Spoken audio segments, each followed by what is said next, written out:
열왕기상 2장 1절로 12절 말씀 함께 읽었습니다. 오늘 본문은 다윗의 유언과 죽음이 나오고 있습니다. 1절부터 4절까지 보면 첫 번째 다윗의 유언이죠. 여호와의 명령에 순종하라는 말씀을 하고 있습니다.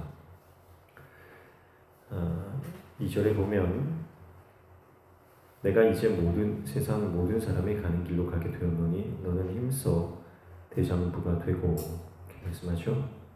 첫 번째 말하는 것이 힘써 대장부가 되라, 이렇게 말합니다.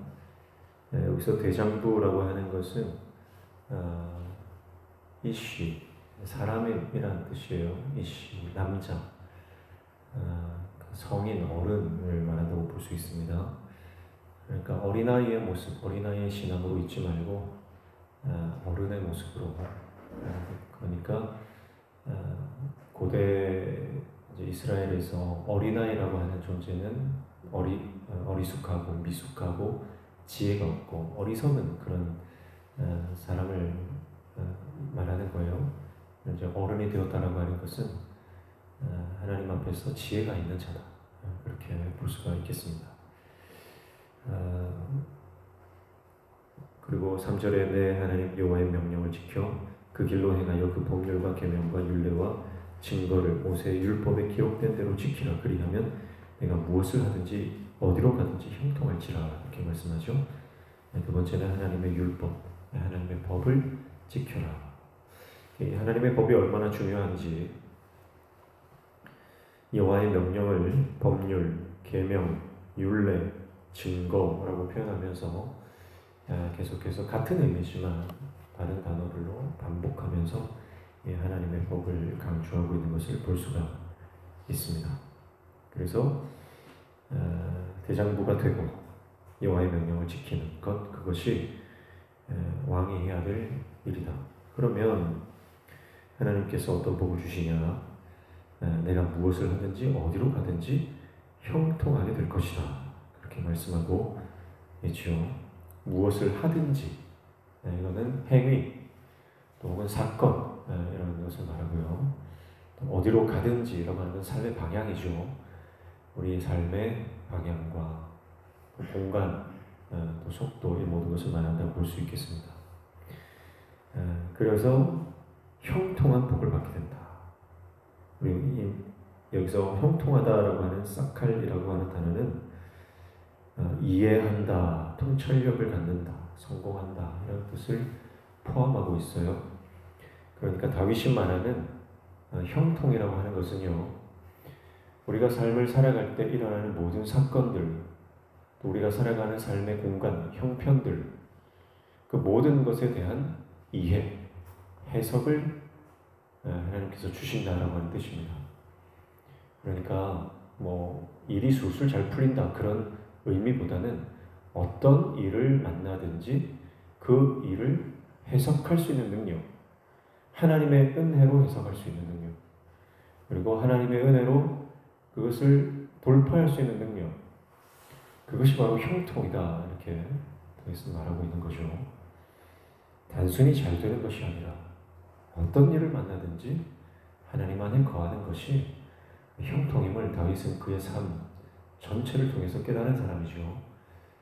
그래서 우리 인생이 가장 중요한 것, 그것이 바로 하나님 앞에서 그 여호와의 명령을 준행하는 것, 하나님의 명령에 순종하는 것, 그것이 가장 중요한 것이다, 그렇게 말씀하고 있고요. 4절에 보면 여호와께서 내 일에 대하여 말씀하시기를 만일 내 자손들이 그들의 길을 삼가 마음을 다하고 성품을 다하여 진실이 내 앞에서 행하면 이스라엘 왕이 오를 사람이 내게서 끊어지지 아니하리라 하신 말씀을 확실히 이루게 하시리라, 이렇게 말합니다.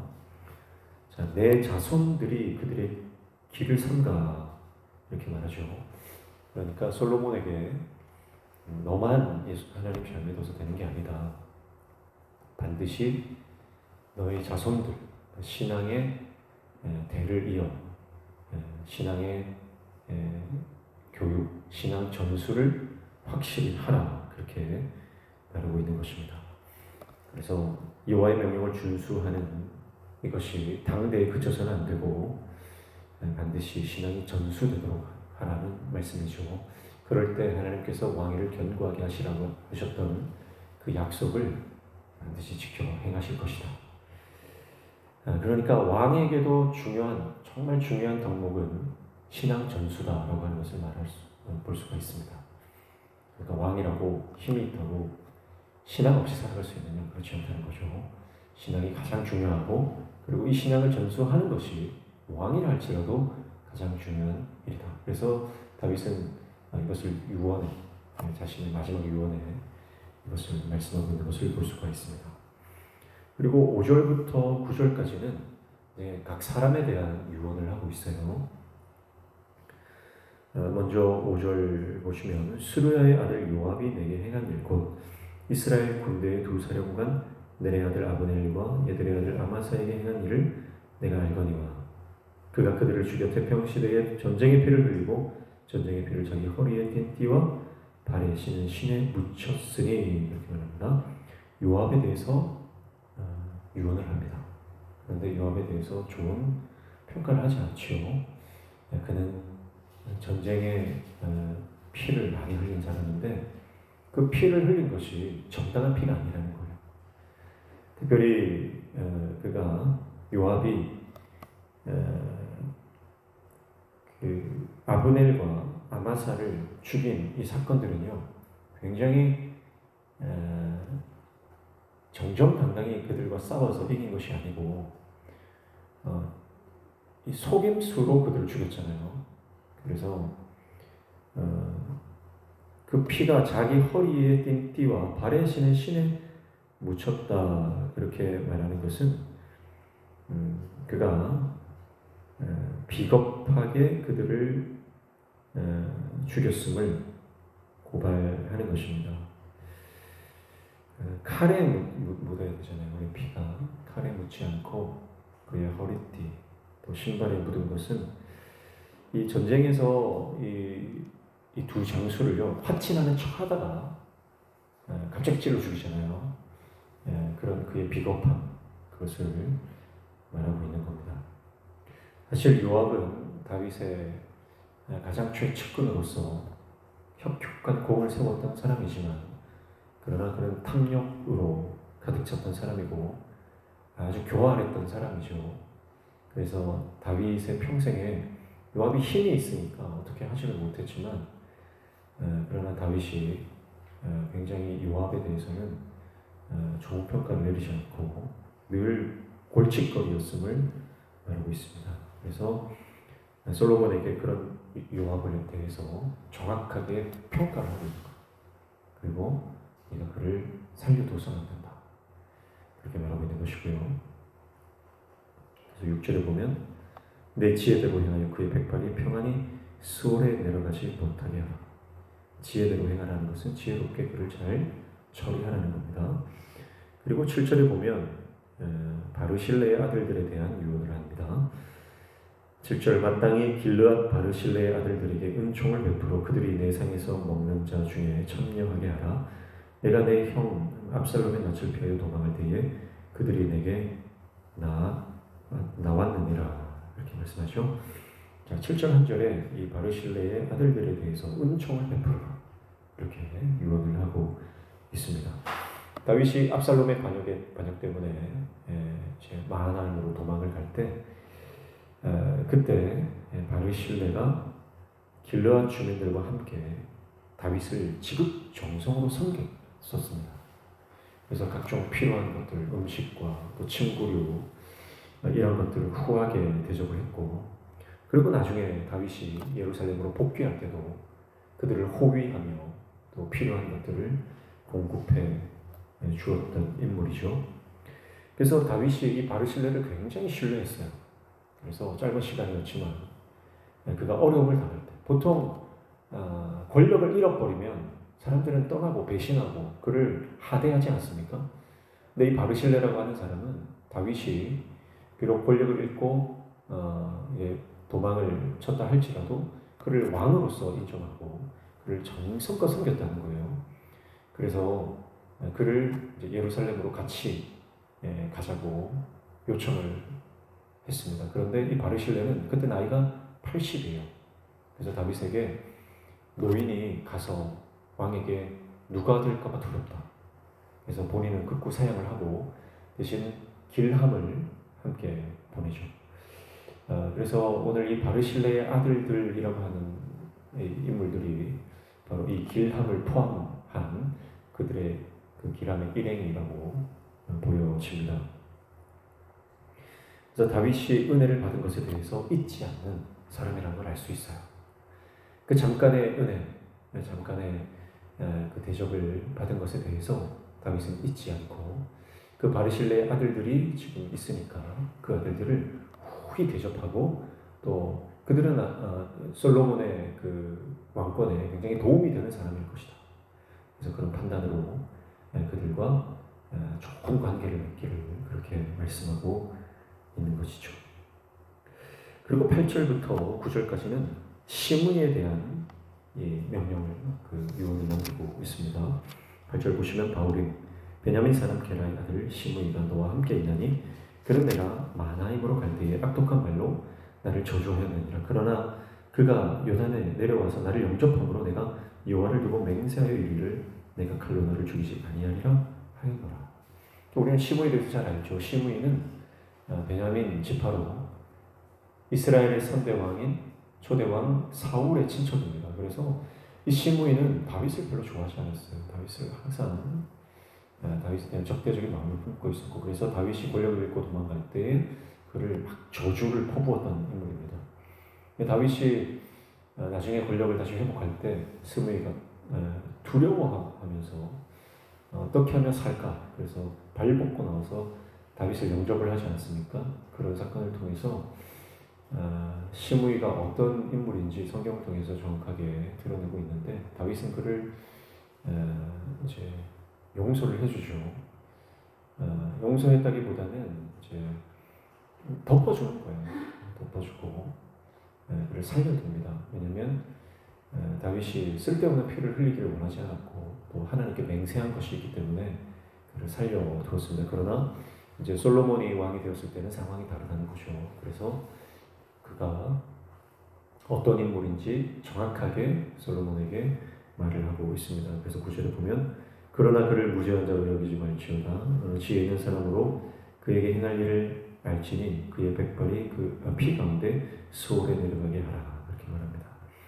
자, 다윗이 당부하는 것은 지금 몇몇 인물들, 대표적인 인물들에 대해서 말하는 것이지만 사람을 겉으로 보고 판단하지 말라는 거예요. 그래서 지혜롭게 행하라. 그 말을 반복하고 있지 않습니까?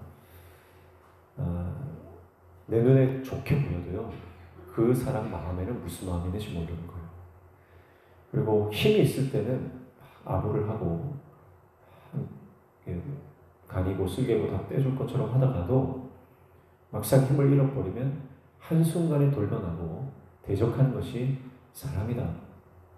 그래서 지금 특정 인물들에 대해서 말은 하고 있지만 인간의 관계에 대해서 이 다윗이 솔로몬에게 교훈을 주기 위함이다 이렇게 볼 수 있겠습니다.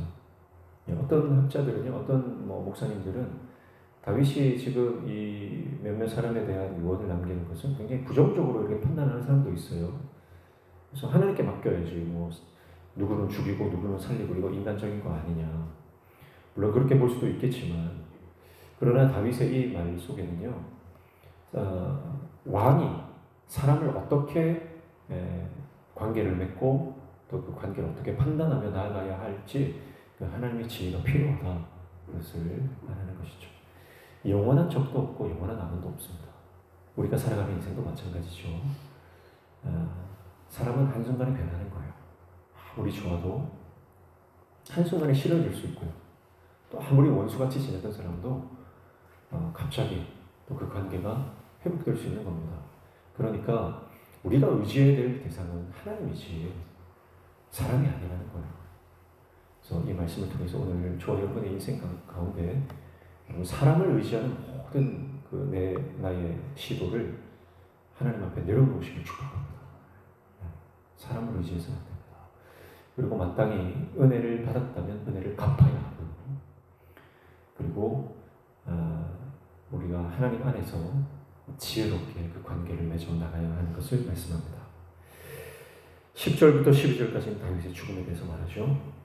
의외로 이 열왕기상에는 다윗의 죽음에 대해서 간략하게 정리합니다. 그래서 10절에 보시면 다윗이 그의 조상들과 함께 누워 다윗성에 장사되니 조상들과 함께 누웠다. 그리고 11절에 40년 다스렸다. 헤브론에서 7년, 예루살렘에서 33년이다.